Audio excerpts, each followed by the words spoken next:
break muna tayo sa ating series on the statement of faith. And nabuti ko pong pag-aralan, at least for this new series, kung anong sinasabi ng scriptures pagdating sa biblical singleness, divorce at saka remarriage. And so in the next 5 weeks, yun po ang ating pag-aaralan. Bago po tayo magpatuloy, hayaan niyo po basahin ko po muli ang ating passage. This time naman po sa Tagalog. So, Genesis 2:15 to 25. At ganito po ang sinasabi. Inilagay ng Panginoong Yahweh ang tao sa kalamanan ng Eden upang ito'y pagyamanin at pangalagaan. Sinabi niya sa tao, makakain mo ang alinmang bungang kahoy sa kalamanan, maliban sa bunga ng punong kahoy na nagbibigay ng kaalaman tungkol sa mabuti at masama. Huwag mong kakain. Sinabi ng Panginoong Yahweh, hindi mabuti na mag-isa ang tao. Bibigyan ko siya ng isang angkop na makakasama at makakatulong. Kaya, mula sa lupa ay lumikha ang Panginoong Yahweh ng mga hayop sa parang at mga ibon sa himpapawid. Dinala niya ang mga ito sa tao upang ipaubaya rito ang pagbibigay ng pangalan sa mga yun. Kung ano ang kanyang tinawag, yun ang naging pangalan ng mga ito. Ang tao nga ang nagbigay ng pangalan sa lahat ng ibon sa himpapawid at hayop sa parang. Ngunit wala isa man sa mga ito ang nababagay na makasama at makatulong niya. Kaya pinatulog ng Panginoong Yahweh ang tao. Samantalang na nahihimbing, kinuha niya ang isang tadyang nito at pinaghilom ang laman sa tapat niyo. Ang tadyang na iyo'y ginawa niyang isang babae at dinala niya ito sa lalaki. Sinabi ng lalaki, sa wakas, narito ang isang tulad ko. Laman ng aking laman, buto ng aking buto. Babae ang itatawag ko sa kanya, sapagkat sa lalaki siya'y kinuha. Ito ang dahilan kaya iniiwan ng lalaki ang kanyang ama't ina, nagsasama sila ng kanyang asawa at sila'y nagiging isa. Kapwa hubad noon ang lalaki at ang babae, ngunit hindi sila nahihiya. Ito po ang salita ng Diyos, purihin ng ating Panginoon. Noong May 22 po, inaprubahan ng Kamara ang House Bill 9349 o ang tinatawag natin na Absolute Divorce Bill sa ikatlo at huling pagbasa. Ang Absolute Divorce po ay iba sa tinatawag nating annulment at declaration of nullity of marriage. Iba't ibang remedy ang binibigay sa ating batas. Ang declaration of nullity, ito po ay remedy provided dahil hindi valid ang marriage in the first place. Kumbaga, wala naman talagang marriage na nangyari. Dahil hindi po valid ang marriage, wala itong visa simula't-simula pa lang. Example na lang, halimbawa, ang nagkasal sa inyo, walang lisensya pa lang. So, hindi pwede, walang nangyaring kasal talaga. Or, sabihin natin, wala sa tamang edad yung mga kinasal. So, below 18 years old, hindi rin kikilalanin yun ng batas. Or, sabihin natin, ang isa sa mga partido na kinasal, kasal pala sa iba. So, invalid yung naging marriage. So, pwedeng mag-avail ngayon ng declaration of nullity of marriage. Sa annulment naman po, ito po ang remedy na provided by law para patunayan na nagka-problema sa marriage from the very beginning. Ang tawag po sa ganitong klaseng marriage ay voidable marriage.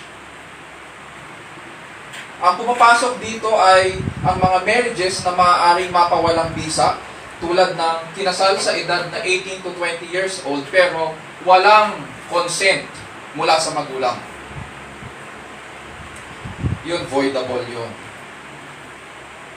Or, mga kasal na wala sa tamang pag-iisip yung bawat partido noong kinasal. Halimbawa, kinasal ka, sinabi mong I do, pero lasing ka pala. Pwedeng i-file yun for annulment. Or, adik-adik ka pala, medyo high ka nun, bigla kang nag-I do,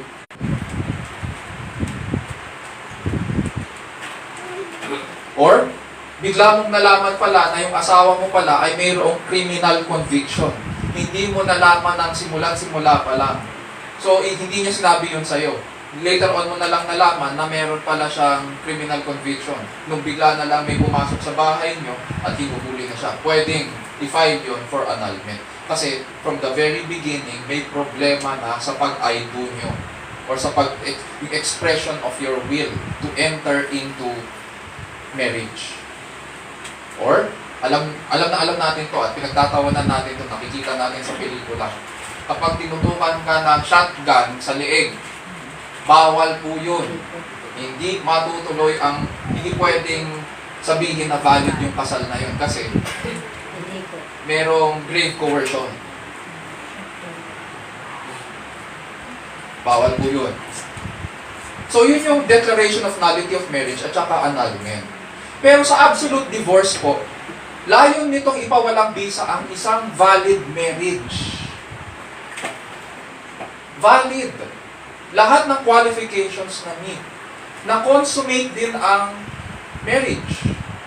So, itong absolute divorce, ang layunin niya ay ipawalang bisa ang isang maayos na pag-aasawa bilang isang legal recourse dahil ang mga parties dito o yung mag-asawang kasama dito ay nakulong na daw sa mga irreparable broken damages. Kaya nga sinasabi nila, ang isa sa mga conditions para ma-divorce ka ay kailangan mapatunayan na kayo ay mayroong irreconcilable differences. Whatever that means. Kung valid ang marriage pala, may karapatan nga ba tayong ipawalang bisa ito? Yun yung tanong. Kasi, sinasabi po sa sections 1 and 2 ng Article 15 ng Philippine Constitution, the state recognizes the Filipino family as the foundation of the nation. Kaya kailangan inaalagaan natin ang ating pamilya dahil pag pumapasok tayo sa buhay mag-asawa, mayroong obligasyon na ine-expect sa atin ang Estado. Ang batas. At sinasabi dito na ang obligasyon ngayon ng buong sambayanan ay ito. Marriage as an inviolable social institution is the foundation of the family and shall be protected by the state. It is an inviolable social institution. Ibig sabihin, hindi pwedeng basta-basta manghimasok ang government o kung sino man. Kinikilala nila na ito ay isang institution. Social institution siya kasi ito ang basic unit of the family. Ang basic foundation of the family is marriage. Although marami sa atin ang ginagawa kahit hindi kinasal, kahit hindi humarap sa Diyos, hindi humarap sa komunidad, hindi humarap sa batas, magli-live-in na lang. Ang sa harapan ng batas, ang sinasabi nila, ang basic foundation ng family ay marriage. Pero gumagawa tayo ng sarili nating paraan. Ngayon, kung ganito pala ang pananaw ng batas, mayroon ba tayong karapatan? At kahit pinasa na yun sa Kamara, may karapatan ba silang ipasa yun? Kaya ganito ang definition ng batas. Mapapansin natin, hindi niya dinefine. Sinabi lang niya that as an inviolable social institution. Sabi lang ng batas na gano'n. Hindi niya sinabi na it is an inviolable social institution. Sabi niya, as an inviolable. Ibig sabihin, kinikilala niya na ang pag-aasawa ay hindi nagmula sa batas. See? Kailangan pag kinikilatis natin ang mga bagay na nasusulat, kailangan alam natin yung background. At marami sa atin ngayon na daldal lang ng daldal online especially, nakikipagdebate, hindi naman alam ang background ng batas. I should know. Requirement po sa akin yun dahil, syempre, dahil recognize tayo, may lisensya tayo na magkasal. Ang sinasabi, it is ang marriage as an inviolable social institution. Kinikilala lang niya na hindi ito nanggaling sa kanya, hindi siya ang nagde-define nito. Ibig sabihin, sa Constitution, may ibang nag-design nito. May ibang designer ng marriage. At sa panahon na ginugulo po nila ang usapin at konsepto ng pag-aasawa. Maraming dahilan, maraming opinion, ngunit mahalaga na maintindihan po natin kung alin ang tama at kung alin ang mali. Tama ba na ang tingin natin sa pag-aasawa ay parang isang kontrata lang? Tama ba yun? O seremonyas lang? Bagamat sinasabi ng karamihan, pero hindi naman ibig sabihin na porket maraming nagsasabi, tama sila. O seremonyas lang ba na pwedeng isang tabi at diretso na tayo mag-live-in para praktikal? Mga kapatid at kaibigan, may pinanggagalingan ng konsepto ng pag-aasawa at may nagkaloob nito sa tao. Marriage is a gift of God to mankind. Kaya mahalaga na konsultahin natin ngayon ang may akda nito. Hindi sapat na alam natin ang batas. Bilang mga tagasunod ni Kristo, nais natin na kalugdan tayo ng ating Panginoon at mapatunayan tayong tapat. It's always about katapatan. Kaya in the next 5 weeks, pag-aaralan po natin sa ating series ang Biblical Singleness, Marriage, Divorce, and Remarriage. And expect that we will dive into the scriptures and see what God's plan is for our life at saka sa ating mga relationships. Sa ating binasa kanina, napansin natin yung conclusion doon, ang mga salitang, "For this reason, a man shall leave his father and his mother and be joined to his wife, and they shall become one flesh." Ay paulit-ulit na binabanggit sa Bible. Isang beses siya binanggit sa Old Testament, dito sa Genesis chapter 2. Pero pagkatapos magkasala ng tao, mapapansin natin na hindi binago ng Panginoon itong part ng creation mandate na ito. Hindi porket nagkasala ang tao ay binago ito ng Diyos yung kanyang sinabi. Pagdating ng New Testament, makikita natin na 3 beses pa nga ito binanggit.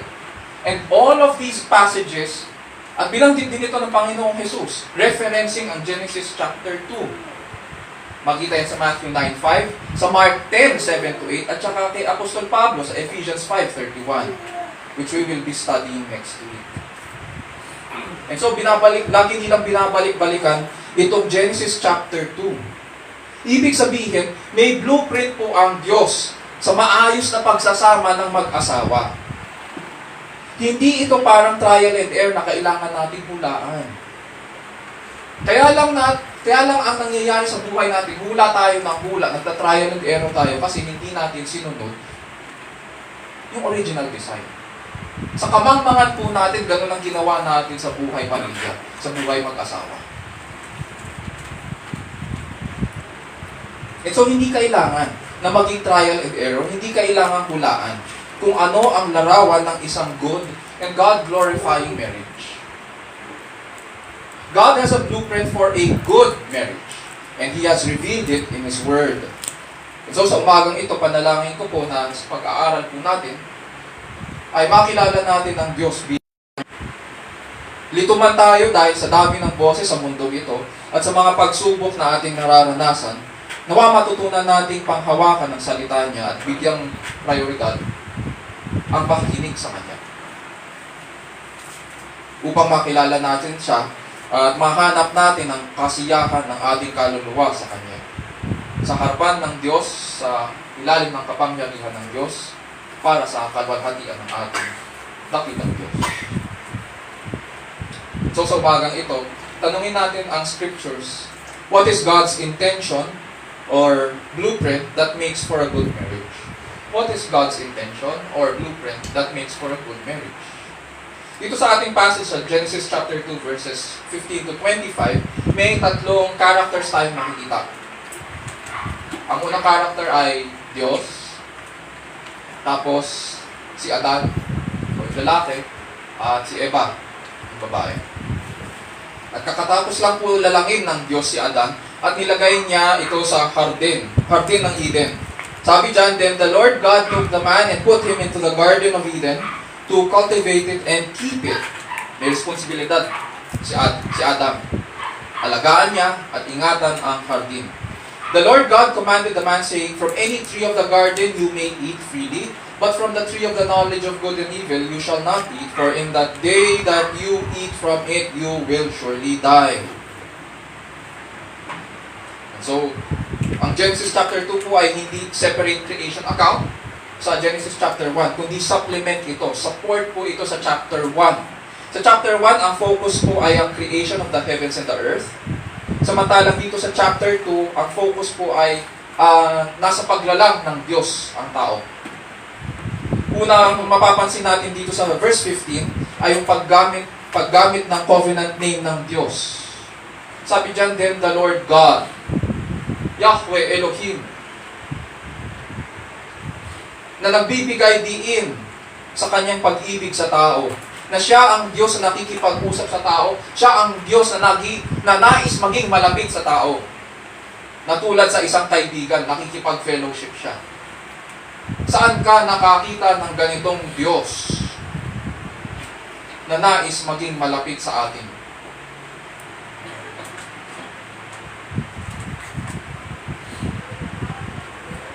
So dito sa verses 15 to 17, pinapahayag ng scriptures na nagbigay ng provision ng Diyos at responsibility kay Adam. Nilagay ng Diyos ang tao sa halamanan para manirahan dito, sapagkat dito sa Eden pupunan ng Diyos ang lahat ng pangangailangan. Dais niyang pangalagaan o alagaan ng tao, nang sa ganon sa buhay ng tao ay alagaan naman din niya ang mga nakapaligid sa kanya. Ang lahat ng under sa kanyang responsibility. So dito sa verse 15 sinabi, "Then the Lord God took the man and put him into the garden of Eden to cultivate it and keep it." Noong una pa man, ang trabaho at responsibilidad ay hindi part ng sumpa ng kasalanan. Ang trabaho po o responsibilidad para alagaan ang binigay sa atin ng Panginoon ay pagpapala. Uulitin ko po, ito ay pagpapala. At kung i-connect natin ito doon sa Genesis chapter 1, in which God made the heavens and the earth, sabi nung iba 6 days, pero isasama ko na yung 7th day. Kasi doon sa 7th day, nilikha po niya ang araw ng pamamahinga. 6 days tayo binigyan para magtrabaho.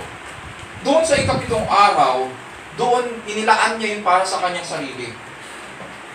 Sabi niya, pakabanalin niyo ang araw na ito sapagkat ang araw na ito ay para sa akin.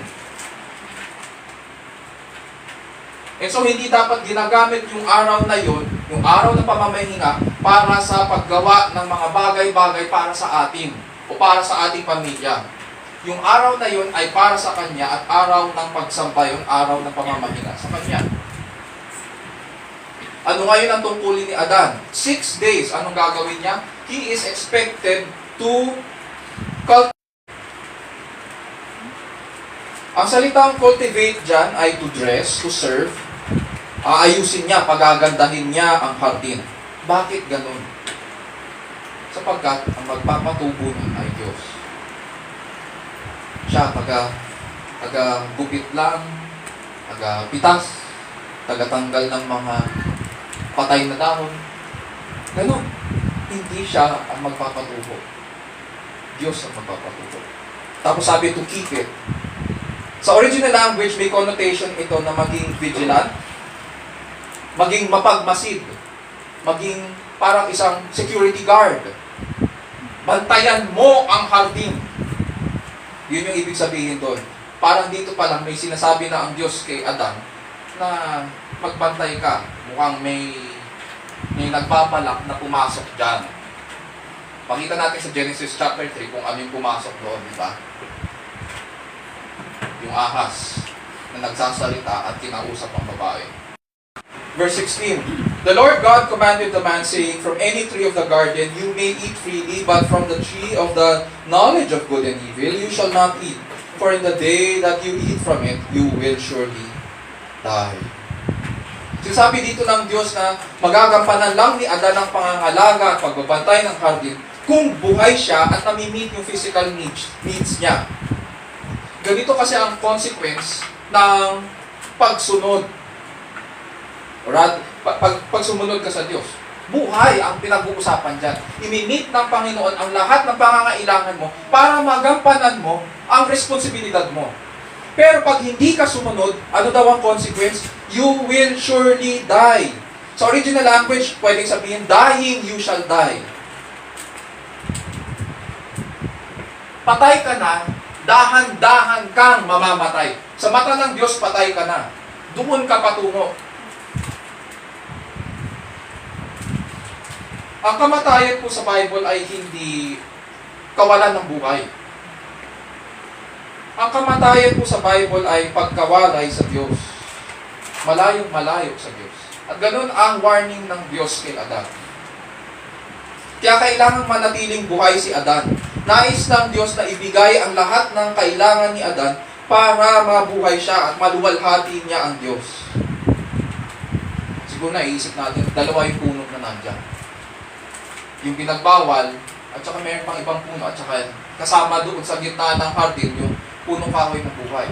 Siguro naisip natin, pwede pang kumain si Adan doon sa puno ng buhay. Pwede. Liban doon sa isa.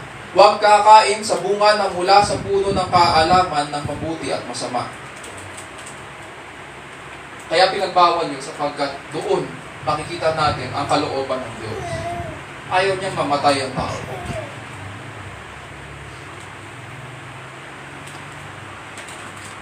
So bakit ngayon, iniisip natin siguro, bakit nilagay ng Diyos si Adan sa hardin? Obviously, para alagaan niya ito. At ingatan. Hindi lang yun. Sa binasa natin kanina, lumikha rin ang Panginoon ng hayop para sa hardin. Iba yung nilikha niya na hayop para sa buong mundo. Para sa hardin, iba rin. Yung binigyan ni Adan ng pangalan, ibang hayop yun. Ibang hayop yung nilikha ng Diyos sa hardin. So dito makikita natin yung first principle.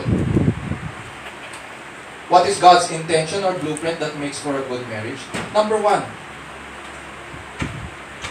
God's intention for us first and foremost, is to care for us so that we would glorify Him by taking care of others. To care for us. God's intention is to care for us so that we would glorify Him by taking care of others. It is not about us. It is not about me. God wants us to look at Him first. And in understanding how He cares for us, we would take care of others first. Natin ang ating asawa at anak.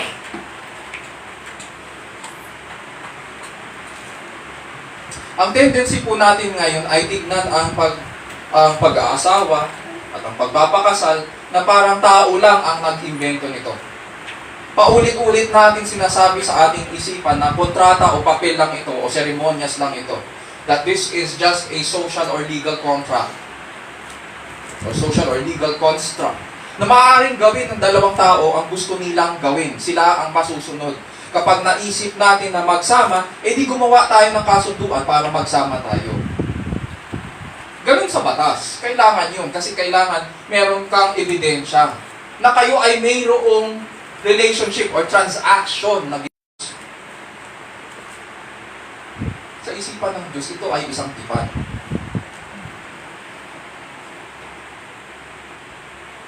It will not work how we think na papasok lang tayo dito, gagawin natin yung gusto natin. At kapag naisip natin na maghiwalay, o pag mayroong isa sa atin na hindi tumupad sa kasunduan, hiwalay na kung hiwalay. Tapos sasabihin sa kahibangan ng dalawa, ay, irreconcilable differences kasi. Hindi ganito ang pinapakita ng Diyos. We see here the perfect example of love in the garden. It is God desiring to care first for man who bears His image. So that when man delights in God, we will in response care for all of creation. From the love that we receive from God. Sabi nga sa kanta natin, He has given His love in our hearts. And so, itong love na ito, ang gusto niya ay ibahagi natin ito at gamitin natin ito para alagaan ang mga binigay niya sa atin. In delighting in God, we will in response care for all of creation. Hindi lang ito. God intended this to be permanent. May permanence po ang pag-ibig.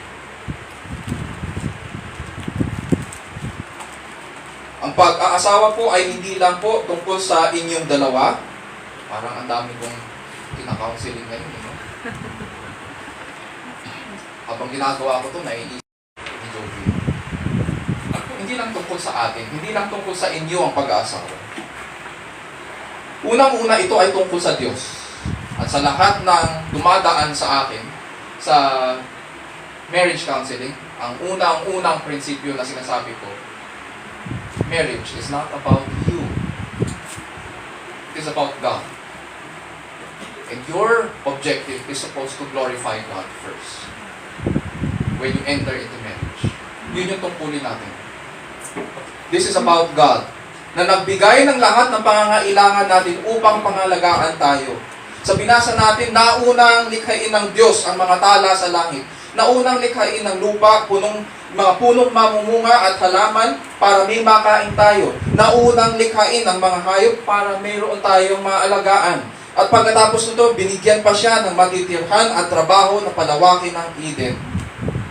Tanong, hinanda ba ng Diyos ang lahat? Yes. Hinanda niya ang lahat para mabuhay ang tao ng kaaya-aya sa kanyang harapan. Siya ang nagpakita ng unang halimbawa ng pag-ibig. Therefore, love and marriage must first be all about God who cares for us.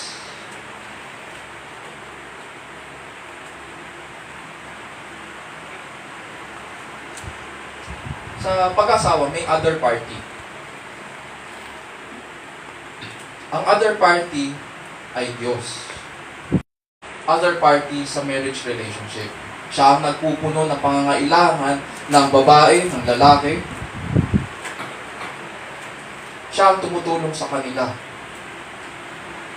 para ayusin yung relationship nila sa Diyos at ang relationship nila sa isa't isa. Which leads us now dito sa second principle. So God's intention or design that makes for a good marriage, number one, is to care for us so that we would glorify Him by taking care of others. Dito sa verses 18 to 23, makikita natin yung second principle, and that is to make two anatomically different persons complement each other. To make two anatomically different persons complement each other. Kailangan nagko-complement sila. Sa verses 18 to 23, ganito po ang sinasabi. Then the Lord God said, "It is not good for the man to be alone. I will make him a helper suitable for him. Out of the ground the Lord God formed every beast of the field and every bird of the sky, and brought them to the man to see what he would call them. And whatever the man called a living creature, that was its name. The man gave names to all the cattle and to the birds of the sky and to every beast of the field, but for Adam there was not found a helper suitable for him. So the Lord God caused a deep sleep to fall upon the man, and he slept. Then he took one of his ribs and closed up the flesh at that place. The Lord God fashioned into a woman the rib which he had taken from the man and brought her to the man. The man said, "This is now bone of my bones and flesh of my flesh. She shall be called woman, because she was taken out of man." So sa passage na ito, pinapakita dito kung paano in-address ng Diyos ang relational need ni Adam.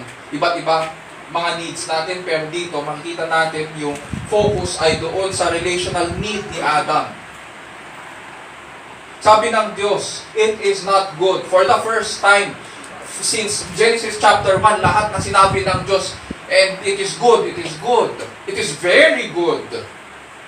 Tapos for the first time in Genesis chapter 2 verse 18, sinabi ng Diyos, it is not good for the man to be alone. Ibig sabihin, intention talaga ng Diyos na mag-provide sa lahat ng pangangailangan ni Adan At hindi naman si Adan ang nakakita sa kanyang pangangailangan. Diyos ang nakakita sa kanyang pangangailangan. Diyos ang nakaalam na kailangan ni Adan ng makakasama sa buhay. Anong salita ang ginamit dyan? I will make him a helper. Sinabi ba dyan, I will make him another male? Hindi. Sinabi ba dyan na I will make him another equivalent? Hindi. Helper ang sinabi. Katulong. Yun. Ayaw natin kasi meron tayong nilalagay, ina-assign na definition. Pero yun, tulong. Ang kailangan ng lalaki ay tulong. Hindi katuwang. Pag sinabing katuwang, equal. Makapatuhin niyo ako. Pag sinabing, hindi ibig sabihin na porket katulong, hindi equal. Equal sila dahil pareho silang nilalang ng Diyos sa kanyang larawan at wangis. Yung essence nila, yung substance nila, yung being nila, bilang tao ay equal sa harapan ng Diyos. Ngunit magkaiba sila ng responsibilidad. Yung responsibilidad ng babae in relation to Adam, hindi pa natin pinag-uusapan yung responsibility ng babae in relation to the garden and in relation to the earth. Ang pinag-uusapan natin, ang responsibilidad ni Eva kay Adan ay maging katulong niya. Kasi si Adan, kailangan niya na may mag-aayos pa. Bakit? Kasi binigay ng Diyos kay Adan ganito, gusto ko alagaan mo panghardin at ingatan mo yan. Magbantay ka. Kung ang gagawa ng pala lahat si Adan at hindi niya bibigyan ng responsibilidad si Eva, anong gagawin ni Eva? Is that God glorifying? No. Sabi ng Diyos, bibigyan kita ng tutulong sa'yo. Sa Tagalog, ang noun nun ay katulong. Pero ayaw natin yung salitang yun kasi may inassign na tayong definition doon. Pero yung definition natin ngayon, hindi yun ang nasa isipan ng Diyos. So whenever we read the scriptures, mag-iingat po tayo sa mga definitions na nilalagay natin sa mga salita. Baka hindi yun ang nasa isipan ng tulong. Kailangan may tutulong sa kanya, kailangan meron siyang kahalili. Pangalawa, doon sa salitang helper kasi, nawala sa English Sa Old English, ang ginamit po ay helpmate. Meron pa isang salita doon, yung pagiging companion, pagiging kaibigan. So, hindi lamang siya tutulong. Baka isip natin kasi, alipin. Hindi. May kasama pa, magiging companion siya. She will be a helpmate to him. Magiging kaibigan siya. Someone to love and support and provide for just as God provides for them. Dinala ng Diyos ang bawat hayop kay Adan para panganlan. Pero kakaiba ito, ang ibibigay ng Diyos kay Adan. Tingnan muna natin to. Verse 19, out of the ground the Lord God formed every beast of the field. Once again, parang iba itong creation account na ginawa ng Diyos sa hardin. Yung sa chapter 1, ginawa ng Diyos ang heaven and the earth. Walang problema doon. Pagdating sa Genesis chapter 2, ang focus sa loob na ng hardin. At dito sa verse 19, sinasabi, out of the ground, the Lord God formed every beast of the field and every bird of the sky, and brought them to the man. This is a different set of animals inside the garden. At binigay niya ito kay Adam para panganlan niya. He brought them to the man to see what he would call them. And whatever the man called a living creature, that was its name. The man gave names to all the cattle, to all the birds of the sky, and to every beast of the field. But for Adam, there was not found a suitable helper for him. Dinala ng Diyos ang lahat ng hayop na kanyang nilikha ngayon para panganlan ni Adan. At ngayon, anong ginawa po ni Adan? Ang ginawa niya, siguro naghanap din si Adan. doon sa mga hayop na makakasama niya. At anong sabi? Ano yung assessment? Ang assessment, there was not found a helper suitable for him. So verse 21, so the Lord God caused the deep sleep to fall upon the man, and he slept. Then he took one of his ribs and closed up the flesh at that place. The Lord God fashioned into a woman the rib which he had taken from the man, and brought her to the man. The man said, this is now bone of my bones and flesh of my flesh. She shall be called woman, because she was taken out of man. So anong ginawa ng Diyos kay Adan? Pinatulog niyang mahimbing ang lalaki. Tapos tinanggal niya yung tadyang at anong ginawa? Ang ginawa ay isang babae. Babae. At itong babaeng ito, iba siya kay Adan, and yet the same substance, the same being na kinuha sa kanya. Itong helpmate na ito ay iba ang katawan biologically. Iba rin siya mag-isip.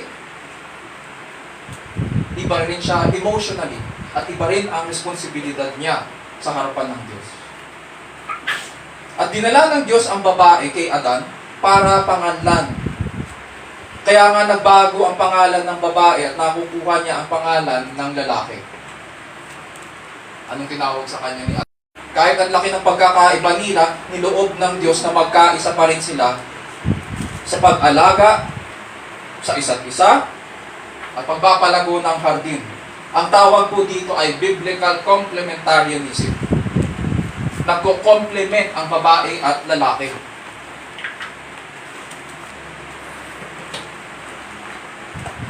Mapapansin natin na bago ma-recognize ng Diyos ang pangangailangan ni Adan, Diyos din ang nag-initiate na gumawa kay Eva.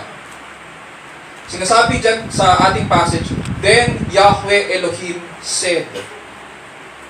Hindi po si Adan ang gumawa kay Eva. Diyos ang lumalang kay Eva. Sa makatuwid, in the biblical view of knowledge, there are three parties, si Yahweh Elohim, si Adan, at si Eva. Ang may original concept na makipag-ugnayan kay Adan ay ang Panginoong Diyos. Ang originator ng pakikipagtipan sa tao ay ang Diyos. Ang original concept na makipag-ugnayan kay Eva ay nagmula sa Panginoong Diyos, hindi rin si Eva. Wala tayong actually sinimulan dito.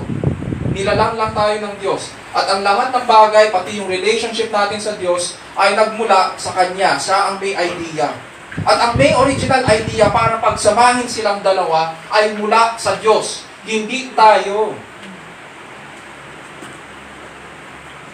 Ang pag-aasawa ay hindi papel o kontrata lang.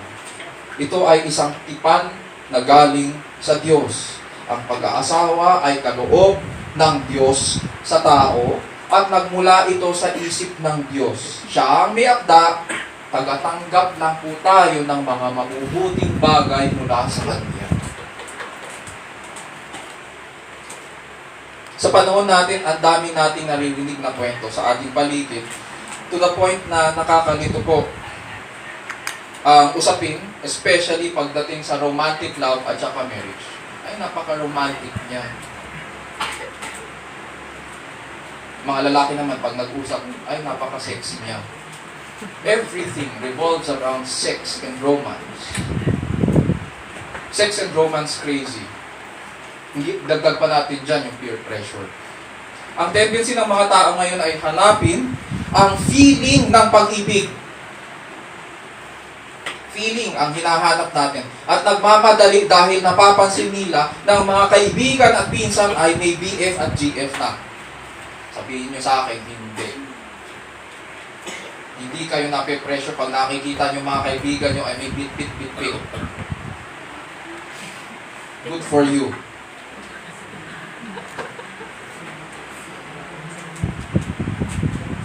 Ang masasabi natin dyan ay huwag magmadali. At huwag magpapadala sa mga nakikita ng ating mga mata. Huwag magpapadala sa mga sabi-sabi rin kung hindi natin naiintindihan. Notice sa ating binasa, sino ang gumawa kay Eva? Si Yahweh, di ba? Sino ang nagbigay kay Eva Sino nagpresenta kay Eva, kay Adan? Si Yahweh, ang Diyos. Ang punto dito ay Diyos ang magbibigay sa iyo ng need para mag-asawa. Hindi lang basta GF, BF. Sa panahon natin ay gusto ko magkaroon ng BF. Hindi. Ang layunin ng Diyos, kung ikaw ay may pangangailangan, ang kailangan ay asawa. Hindi yung maglalaro-laro ka lang, ay kailangan ko ng BF kasi gusto ko. O kailangan ko ng GF kasi gusto ko. Pag mag-a-attend ako ng functions, meron akong magandang bit-bit-bit-bit. May kailangan sa pangit kong ito, class S na pangit, kailangan may magandang nakatabi sa akin. Ganun ang ginagawa natin. Hindi lang basta BF, GF. Diyos ang nagbibigay ng pangangailangan. Diyos din ang magpo-provide para mapunan yung pangangailangan yun. Diyos ang naghahanda ng mga bagay-bagay sa ating buhay. Kaso marami po sa atin nagmamadali, kaya nadidisgrasya po tayo eh. Bakit pakinggan? Hindi nyo magugustuhan. Pero ang encouragement ko sa bawat isa, the first step in correcting our mistakes is to admit our mistakes and our sins first. Without any admission and confession, reparations or repairs and corrections cannot begin. And so we are confronted by God's word today.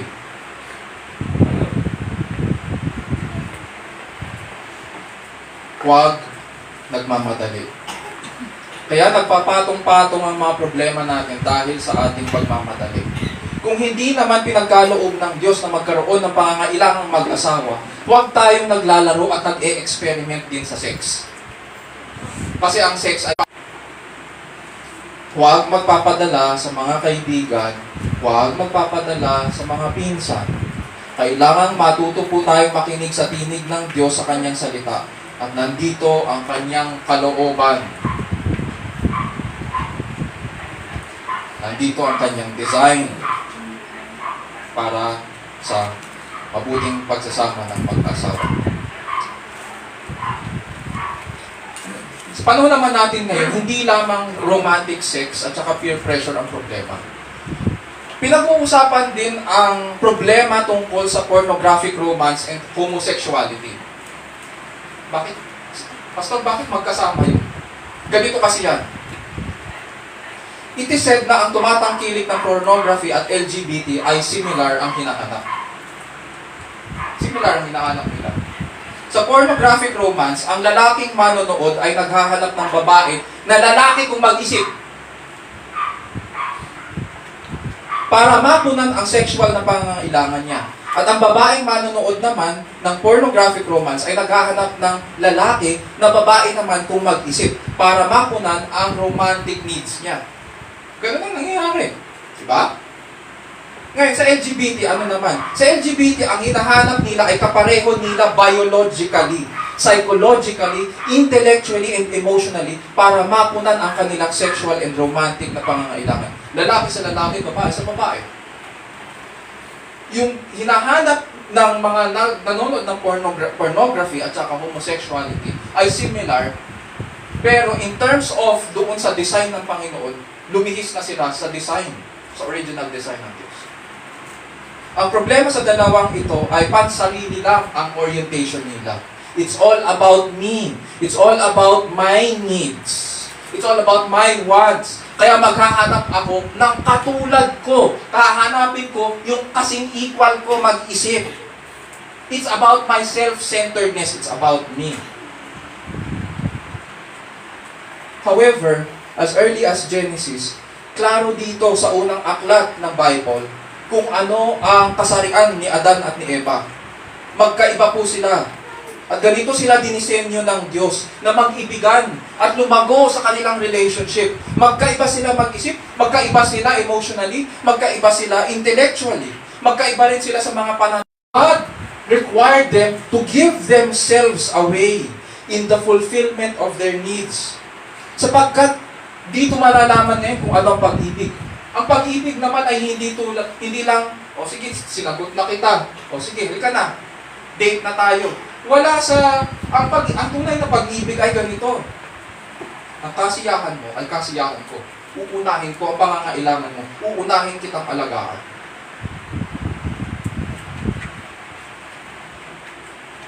Ganun siya. Hindi lamang ito ang mga usapin. Meron pang usapin tungkol sa compatibility. Itong mga issues na pinag-uusapan natin ngayon, kinompact ko na. Pero, pag premarital counseling tayo, ilang buwan nga, Ronel? 6 months? 6 months pa? 3 months. Hindi, compact na yung 3 months din. Pwedeng 6 months abutin na pag-usapan ng lahat ng bagay na ito. Pero ito, pipilitin nating intindihin at tingnan yung mga issues na kinakaharap natin ngayon in a series of 5 weeks. Pinag-usapan din ang compatibility as foundation sa pag-ibig natin. Bakit mo siya mahal? Kasi pareho namin gusto ang Rocky Road ice cream. Pareho namin gusto ang color black. Marami naka-black ngayon. O dark blue.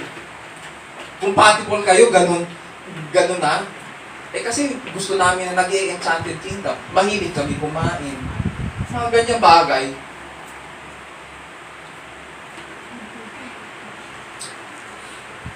Merong isang mag-boyfriend and girlfriend sa social media, sumakay sa isang roller coaster. Si girl, adventurous. Gustong-gusto niya yung mga ganong mga rides. Si guy, may takot siya sa mga matataas na bagay. So ayaw niya. Pero sumama pa rin siya dun sa girlfriend niya. Sumakay pa rin siya sa roller coaster. Makikita na in the next few scenes, nag-e-enjoy si girl doon sa video. Tuwang-tuwa. Pero si guy, kulang na lang mag-breakdown siya.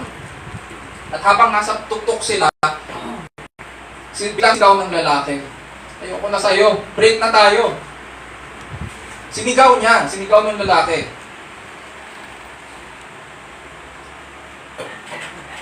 So, ang nangyari, pagbaba nila, kung bumaba na yung roller coaster, nagtinginan na lang sila. Walang nasabi si girl, at wala na rin gustong sabihin si guy. Sabi na lang ng babae, I can't believe that you can do this to me here. Ganun ba ang compatibility? Yung iba naman sa atin, ginagamit yung compatibility test as qualifier para makapag-live-in. Ito yung nagiging testing ground para malaman kung akma daw sila sa isa't isa. Sa isang pag-aaral po ng National Institute of Health tungkol sa cohabitation na ginawa noong 2009 sa US, lumalabas na marami sa mga cohabiting couples ang nagsasabi na kaya daw sila nagli-live-in ay para masolo nila ang isa't isa. At 15% lang talaga ang nagsasabi na totoo that they are testing the relationship. See? Ang daming nagsisinungaling. And therefore, it is not true na kapag nagko-cohabit sila or nag-live-in sila, ay dahil gusto nilang matest yung relationship. Dahil kung gusto nyo matest ang relationship, sa totoo lang, mag-away kayo araw-araw. Alam ng mag-asawa yan. Kung gusto nyo subukan ang inyong pag-ibig, mag-away kayo araw-araw at magbati rin kayo araw-araw. Buong buhay nyo. Pero kung ganyan lang kababaw, hindi totoo. Sasabihin ng, maaari siguro sa babae, pero sa lalaki, tanongin nyo, hindi magsasabi yan ng totoo. Sasabihin niya, ay gusto kasi i-test yung relationship. Ikaw, naniniwala ka na si guy, i-test niya yung relationship nyo. Hindi magsasabi yan. So, lumalabas dito sa study, kaya gusto nila na mag-live-in kasi gusto nila masolo ang isa't isa.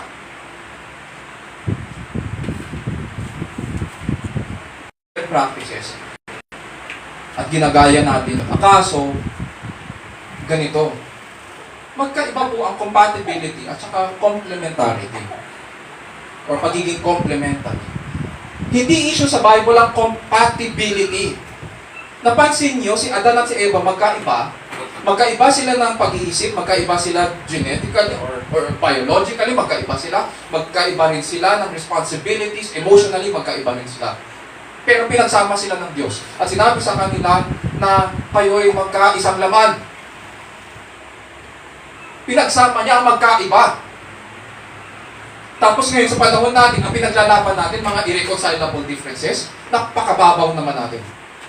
Tapos sasabihin natin na porket nag-away lang, hindi na pwedeng ayusin. Ang ginagawa dito ng Diyos, ang kalooban niya ay magkaiba talaga sila at pinagsama niya. Yun ang complementary. Ngayon, ang ginagawa natin, gusto natin compatible. Kung totoong compatibility ang hinahanap natin, ito dapat ang totoong compatibility. Hindi sa pagkain ng ice cream, hindi sa favorite colors, hindi sa favorite movie, o hindi rin sa favorite na song. Ang tunay na complementary, tunay na compatibility, dapat compatible kayo sa Diyos. Ang tanong, yung ating nililigawan, o yung ating manliligaw, salamat, ay nakakakilala ba kay Kristo? Hindi yung pasok lang tayo ng pasok sa mga relationship tapos pag nagka-problema break na. Kung compatibility talaga ang hinahanap natin, kailangan nating hamunin ang sarili natin at tignan ng scriptures kung compatibility ang pinag-usapan, kilala ba niya si Kristo? Sumusunod ba siya kay Kristo? Kasi kung ako tagasunod ni Kristo, at ang buhay ko ay sa Kanya, at nagpapatira pa ako sa harapan ng hari, bakit ako kukuha ng isang tao na ayaw kilalanin ang hari ko? Kung kukunin ko yan, magiging katuwang ko, parang pinukul ko ang isang malaking bato sa ulo ko. Ganun ang ginagawa natin . Para tayong kabayong naghihilahan sa magkabilang dulo. Yan ang tanong ni Apostol Pablo noong panahon nila. Bagamat hindi lamang pag-aasawa ang pinag-uusapan noong panahon niya, pati rin sa mga businesses nila. Pero tinanong ni Apostol Pablo, hinamon niya yung mga Kristiyano sa Corinto. Sabi niya, do not be bound together with unbelievers. For what partnership have righteousness and lawlessness? Or what fellowship has light with darkness? Or what harmony has Christ with Belial? Isa rin pangalan ng demonyo. Or what has a believer in common with unbelievers? Ang liwanag at kadiliman ba ay nagsasama? Yun yung hinapon ni Pablo. Kaya ang payo natin, kung wala siya kay Kristo, huwag mo na lang ligawan. At huwag ka rin magpaligaw. Huwag kang paasa. Kung ayaw niyang sumunod kay Kristo, huwag mong pakasalan. Huwag kayong magsama. Maaaring hindi natin nagugustuhan ang naririnig natin ngayon po sa umagang ito. Ngunit ito ay katotohanan. At ang katotohanan ang pagpapalaya sa atin. Paulit-ulit po natin sinasabi, do not be bound together with our sarili. Ano ang pagpapala kapag tinali natin ang ating sarili sa kadiliman? Baka gusto nyo, meron akong, ng youth ako, ganito ang youth, yung sinasabi ng youth pastor namin, ganito yung warning namin. Ang sagot naman namin sa youth pastor namin, pastor, paano kung gusto kong i-disciple yung aking nililigawan? Hindi mo pa nga nililigawan . Discipleship na ang pinag-iisip mo niya, wag mo nga ako lokohin. Nagdi-disciple chicks ka. Diba? Disciple chicks ang style mo. Hindi naman discipleship ang gusto mo .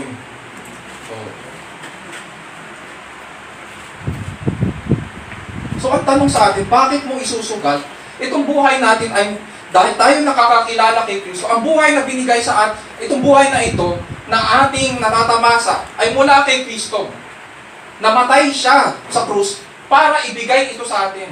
Tapos itong bagong buhay na ito, na ating na-experience, ay isusugal natin para lang suwayin ang Diyos at sumama sa isang tao na ayaw kay Kristo?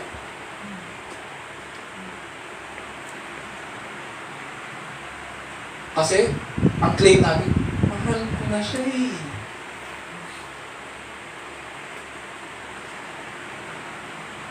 Sino ba ang unang nagmahal sa'yo? Yung boyfriend mo? O si Kristo? Sino nagbigay ng buhay niya para sa'yo? Bakit nakakita ka lang ng pogi, nakakita ka lang ng maganda, nakalimutan mo na yung nagbigay ng buhay niya para sa'yo?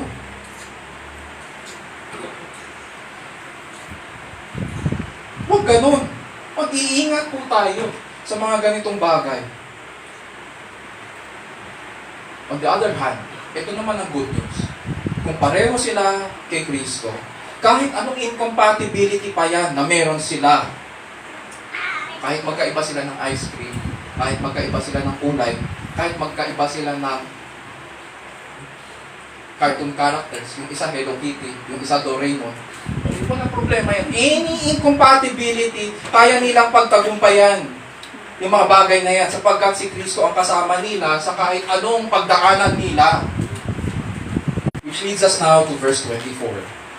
Sa third principle, makikita natin dyan that God's intention for marriage is to permanently make two into one flesh. To permanently make two into one flesh. Sinasabi po dyan, for this reason, a man shall leave his father and his mother and be joined to his wife. And they shall become one flesh. And the man and his wife were both naked and were not ashamed. Okay. Makikita natin dito ang intention ng Diyos na gawing permanent o panghabang buhay ang pagsasama ng mag-asawa. May mga scholar na nagsasabi na si Moises po ang sumulat nitong verse 24 25. May mga nagsasabi naman na si Adan daw ang nagsasalita dito. But we must agree that God who is testifying dito, this is His instruction to His people. Sa verse 24, mapapansin natin ang ginamit na salita dyan na to be joined to his wife, or sa lumang English ay cleave. Ibig sabihin nito, he is to be joined. He is to be glued, or pinag-isa siya ng Diyos. Iiwan muna niya ang kanyang magulang. Ang lalaki, iiwan niya muna ang kanyang magulang, aalis sa kanila, at kakapit siya sa kanyang asawa, panghabang buhay, para sila ay maging isang laman. In other words, ang relationship niya sa kanyang pamilya ay hindi na tulad ng dati. May pagbabago na. Sa mata ng Diyos, mas mataas na ngayon ang priority ng kanyang asawa kaysa sa kanyang magulang. Uulitin ko, hanggat hindi ini-establish ng lalaki na mas mataas ang prioridad ng kanyang asawa, magbabanggaan at magbabanggaan niya. Bakit? Kailangan nilagay ng Diyos ang pangangailangan ito sa babae. At lalaki lamang ang makakapagpuno ng pangangailangan ito. Ano yung pangangailangan yun? The need to cleave to his wife. Because God made them one flesh. Sabi ko nga kay Jovi, sa pag-aaral ko ng scriptures, sinabi ko sa kanya, kung darating ang panahon, at sinasabi ko rito sa lahat ng kina-counsel ko, kapag dumating ang panahon na kailangan kong pumili, kung ikaw o pamilya ko, ang pipiliin ko ay ikaw. Ayaw natin yung ganyan, sa kultura natin ayaw. Naririnig natin pag may mga talk show at mga mag-asawa, at hindi problema yung huwag natin pakikialaman yung mga pamilya. Hindi. Kailangan pag-usapan ng bagay na ito. Ano ba ang prioridad? At sa harapan ng Diyos, ang kinalulugdan niya, ang kailangang i-prioritize ng lalaki ay ang kanyang asawa. Kaya ang daming nagkakagulo na mag-asawa kasi yung lalaki, he does not want to step on the plate. He does not want to step up. Ang babae, syempre, hindi mo masisi. Kaya nagbubunga nga na yan. Kasi ang laki ng insecurity niya. Sabi ko kay Jovi, Kung darating ang panahon na kailangan kong pumili, kung darating ha, kung kaya kong balansin, babalansin ko. Pero, when push comes to shove, ikaw ang pipiliin ko.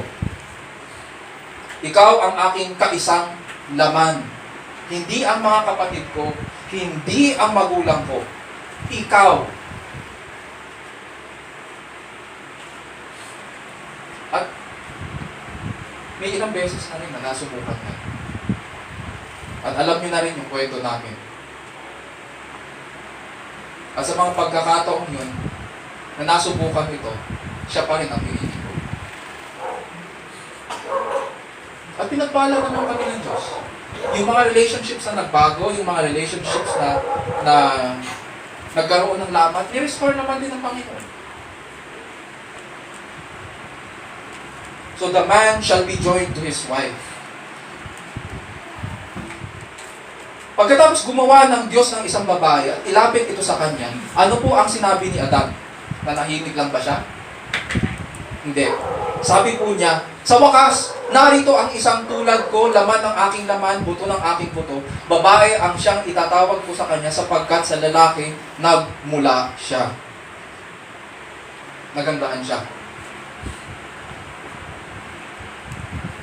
Pinagkalooban ng Diyos ang lalaki na makita ang mga magagandang bagay.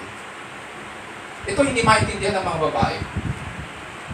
Sino ba ang unang nilalang ng Diyos o nilikha ng Diyos? Sino ang unang nilagay ng Diyos sa karugin? Si Adan. And therefore, lahat ng magagandang bagay, nakita na ni Adan sa lupa. Nakita niya na rin yung first sunset si Adan ang nakakita. Yung mga hayop siya nakakita, yung mga parang, mga ilang, mga iba't ibang mga mahabang ilog, siya ang unang nakakita nun. Ngayon, nakita niya ang ginawa ng Diyos. Pinuri niya ang Diyos. Napakaganda naman itong nilikha ng Diyos.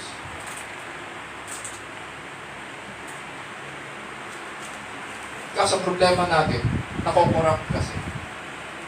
Yung admiration natin for beauty is easily corrupted because we are sinners. Kinilala ni Adan na si Eva ay isang tao. Kaya nga niya sinabi, laman ng aking laman, buto ng aking buto. They are the same being, humans. Iisa ang nature nila. Kung ano ang katangian ni Adan bilang tao, makikita rin ang katangian yun sa babae. At na-realize po ni Adan na wala pala sa mga hayop ang hinahanap niya. At mas lalong hindi hayop ang nilalang ng Diyos at inilapit sa Kanya. Dahil ang babae ay tulad niya at nagmula sa Kanya. Nawala ngayon ang kawalan na unang naramdaman ni Adan. Ngayon, napapaisip siguro tayo, ano ngayon ang ibig sabihin ng for this reason? Bakit sinasabi dito ng Diyos, for this reason? Ano yun? Ano ibig sabihin nun? Malamang iniisip natin kung may kinalaman ba itong talumpati ni Adan sa verse 23 sa pag-aasawa. So, anong connection nun? It is interesting dahil sinasabi ng mga scholars na ang talumpati raw ni Adan ay kanyang pangakong katapatan kay Eva. Sa bawat tipan, kailangan may pangako. Hindi pwedeng wala. Pag ikaw ay may tipan, kailangan may kaakibat na pangako yan. At dito, sinasabi ng mga scholars, katapatan daw ito ng katapatan ni Adan kay Eva. Tulad rin ng mga ibang mga tipan sa banal na kasulatan. Ito raw ay pangako niya, panghabang buhay kay Eva. Kaya nga sa mga kasal, sumusumpa tayo sa harapan ng Panginoong Diyos at komunidad. Kinikilala natin na ang ating kaisang laman ay nagmula pa sa Panginoong Diyos. Sample lang. Sample lang ha. I-address ko muna ang mga kalalakinan na nandito. Sa mga kalalakinan. Having heard how God has created, ordered, and blessed the covenant of marriage, do you affirm your intent and desire to enter into this covenant, to take your bride to be your wedded wife, to live together according to the law of God in the holy estate of matrimony? And do you promise and covenant before God Nangangako ka rin sa Diyos, hindi lang doon sa pakakasalan mo. Do you covenant before God in the presence of His witnesses that you will love her, comfort her, honor and keep her in sickness and in health, forsaking all others, keep yourself and be faithful to her as long as you both shall live? Ano ang sagot dyan? As long as you both shall live. Sagot. Yung mga may baby dito ha, yung mga may girlfriend dito, pakinggan nyo ang mga sagot ng mga lalaki. Hindi lang yon. Ako po ay isang traditionalist sa pagdating sa weddings. Mahaba ang sumpa at panunumpa ng mga parties. Maganda yung traditional kasi kumpleto yun. Ayoko yung mga pauso nila ngayon na kung ano-ano, meron pa pasasalamat. Kailangan wag mong aksayanin yung oras ng mga guests mo. Nandito kami para makinig sa promises mo. So wag kang magpasalamat, unahin mo muna yung promise mo. Hindi lang yun. Kung sinabi niyang I do, repeat after me. I state your name, take you, your bride, to be my wedded wife, to have and to hold from this day on, for better or for worse, for richer and for poorer, in sickness and in health, to love and to cherish, till death do us part, according to God's holy law, and I give you my sincere and solemn promise. Sa babae, magpasakop sa inyong mga asawa. Merong obedience doon sa pangako. So, dito sa passage natin, yung ginagawa ni Adan na living and cleaving to his wife ay panghabang buhay. Ang pag-aasawa ay hindi lamang nagdadala ng pagbabago sa pagsasama sa pamilya para magkaroon ng panibagong pamilya. Ang pagbabagong ito ay panghabang buhay rin. So ano ngayon ang larawan ng pagsasamang ito? Verse 25. Ito ang pagsasamang puno ng tiwala at pagmamahal sa isa't isa. Ang description ng Bible sa ganitong klaseng relationship ng mag-asawa na talisay, puro, at napakaganda, punong-puno ng tiwala at pagmamahal ay ganito. Pareho silang hubad at hindi nahihiya. Ano ibig sabihin niyan? Hayag ang katawan nila sa isa't nanatili itong ganito. Hindi ito bastos. There is something beautiful about marriage when Scripture says, and the man and his wife were both naked and were not ashamed. Hindi bastos or offensive ang kahubaran sa mag-asawa. Sa harapan ng Diyos, ang kahubaran ng mag-asawa ay napakaganda. Kaya lang magiging bastos kasi tayo mismo binababa natin. Tayo yung may problema. Sagisag ito ng itong kahubaran nila ay sagisag ng kanilang tiwala sa isa't isa, ng pagiging bukas nila sa isa't isa. Dahil hayag ang kanilang katawan sa isa't isa, transparent din sila sa isa't isa. Wala silang tinatago and therefore walang dapat na ikahiya. Kaisang naman sila eh. Hindi lang yun. Dahil hayag ang kanilang kahubaran sa isa't isa, mayroon silang responsibilidad ngayon na pangalagaan ang kaalamang ito tungkol sa kanila. Yung kaalaman tungkol sa kanyang katawan, yung kaalaman tungkol sa kanyang pagkatao. May mga tao na dumaan sa ating buhay na ginagamit ang kaalaman tungkol sa atin, di ba? Tapos pinapahamak tayo para iangat ang kanilang sarili. Anong tawag natin sa kanila? Minsan, tawag natin sa kanila kaibigan at nasasaktan tayo. Pero sa totoo, anong tawag sa kanila? Mga taksil. Diba? Mga traidor. Kilala nila tayo, alam nila yung weaknesses natin at ginagamit nila yung kaalaman yun para iangat sila at tayo naman ay mapahamak. Sa pag-aasawa, may accountability tayo sa Diyos at sa ating asawa kung paano natin gamitin ang kaalamang ukol sa kahubaran natin. Buong pagkatao ng ating asawa. So ang tanong ngayon, ang tanong sa atin, lalabas po ba tayong mga taksil? O mapagkakatiwala ang tunay? Ito ang mga bagay na kailangan nating paghandaan. Yung transparency and accountability. Kung hindi ka handa na maging transparent, huwag kang mag-asawa. Kung hindi ka rin handa na maging accountable, huwag kang mag-asawa. It is during these times na masusubukan ngayon. Kung gusto nyong i-test yung inyong relationship, ito yung test na yun. Till death do us part. Ang mga pangakong ito ay hanggang sa kamatayan.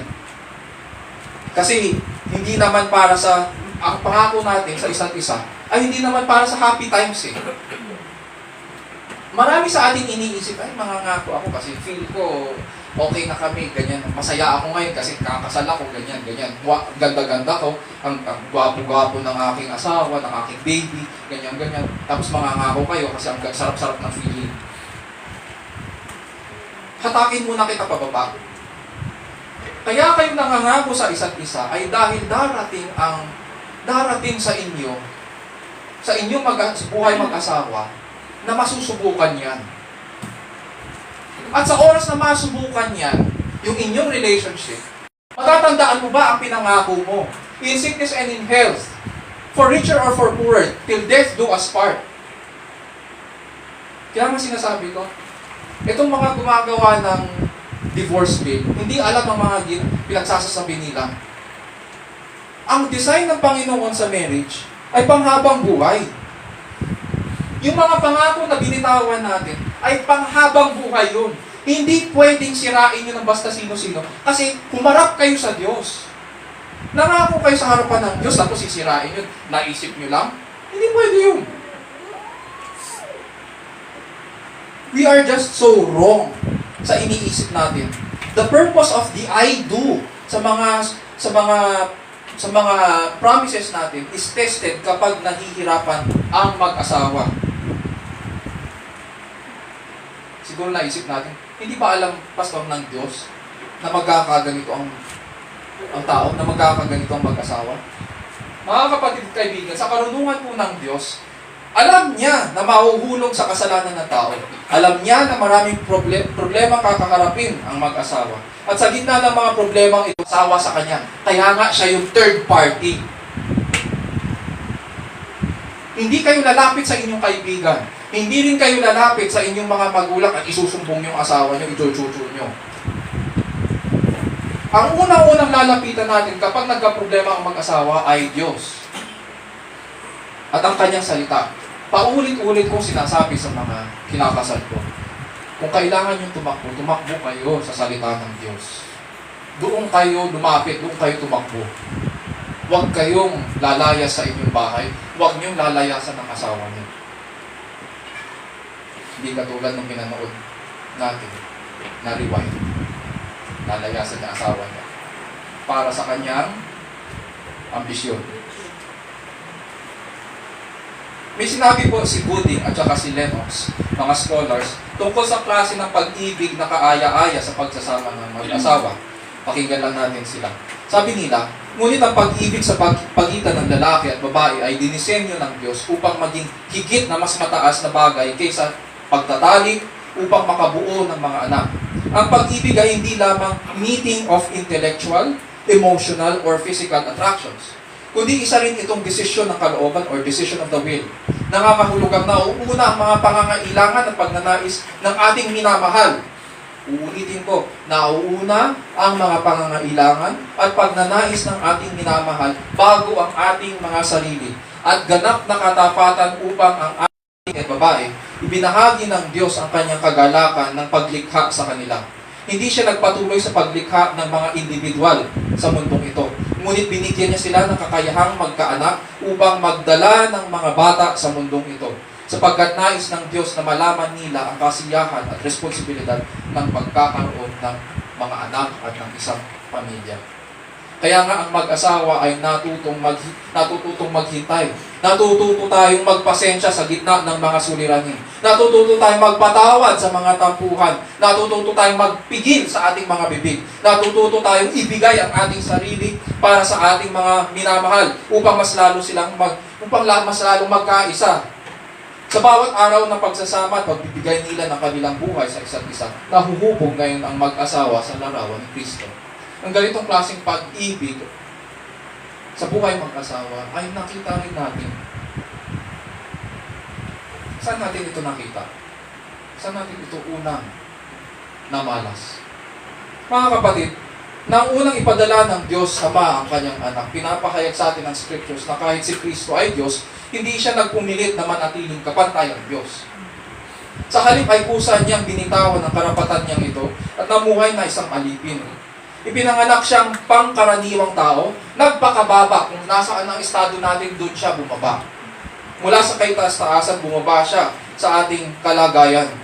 Inilapit niya tayo sa Diyos para maranasan natin ang walang katapusang pagsasama sa Ama, sa Anak at sa Espiritu. At ginawang mga kabilang tayo sa sambahayan ng kanyang Ama. Ganyan po ang pag-ibig ng Diyos sa kanyang mga hinirang. Bilang summary, mga kapatid, what is God's intention that makes for a good marriage? God's intention is, number one, to care for us so that we would glorify Him by taking care of others. A good marriage is founded on God's love and care for His people. Ito po ang ugat ng lahat at batayan ng pagtanggi natin sa ating mga sarili at pagbibigay ng ating mga buhay para sa ating mga kaisamlaman. Pangalawa, to make two anatomically different persons complement each other. It's about complementing one another. Ang incompatibility ng mag-asawa ay blessing mula sa Diyos. Hindi ito sumpa. The biblical view of marriage sees marriage as a covenant. Ito ay isang tipan na binubuo ng tatlong partido, ang lalaki, ang babae, at ang Diyos. Panukala ng Diyos na magkaisa sila, hindi sa kabila, kundi dahil sa kanilang differences. Pinagsama niya sila, which are God's blessing to husbands and wives. At pangatlo, to permanently make two into one flesh. Becoming one flesh takes a lifetime of work.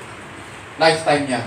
Marami man ang mga problema na haharapin at hindi totoo po yung sinasabi sa mga fairy tales na ano yung sinasabi sa pinakahuli? Hindi totoo yun. Hindi porket gwapo ang boyfriend mo ay happily ever after. O hindi porket maganda, happily ever after. Hindi yun totoo. Becoming one flesh takes a lifetime of work. Marami man ang problema na haharapin ng mag-asawa, sila'y pinagpala pa rin ng Diyos na maging angkop sa isa't isa. Dito masusubukan ang mga pangako nila at kung sila ay lalapit ba sa Diyos para patuloy na mamuhay para sa Kanya bilang isang laman. Kaya nga, marriage is a commitment. Mga kapatid, ang pag-aasawa ay may disenyo. Bilang Kanyang iglesia, mahalaga na sundin natin ito. Dinisenyo po ng Diyos na maging espesyal na pagsasama po ang pag-aasawa sa lahat ng pagsasama sa lupa. Marami man ang pagkakaiba ng lalaki sa babae, pinagpala ito ng Diyos upang dito niya alagaan ang pagsasama ng mag-asawa.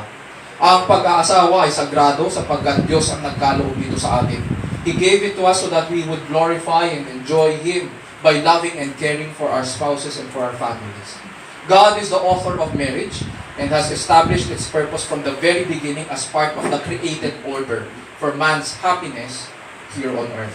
Sa pamamagitan ng pag-aasawa, God desires to bless our relationships and families. So let us lay down our lives and commit our relationships to Him. Ganito po ang blueprint ng Diyos para sa maayos na pagsasama ng mag-asawa. Mga kapatid, isa-puso natin ang mga bagay na ito at iukod po natin ang ating sarili sa tapat at dakilang Panginoon. Tayo po manalangin.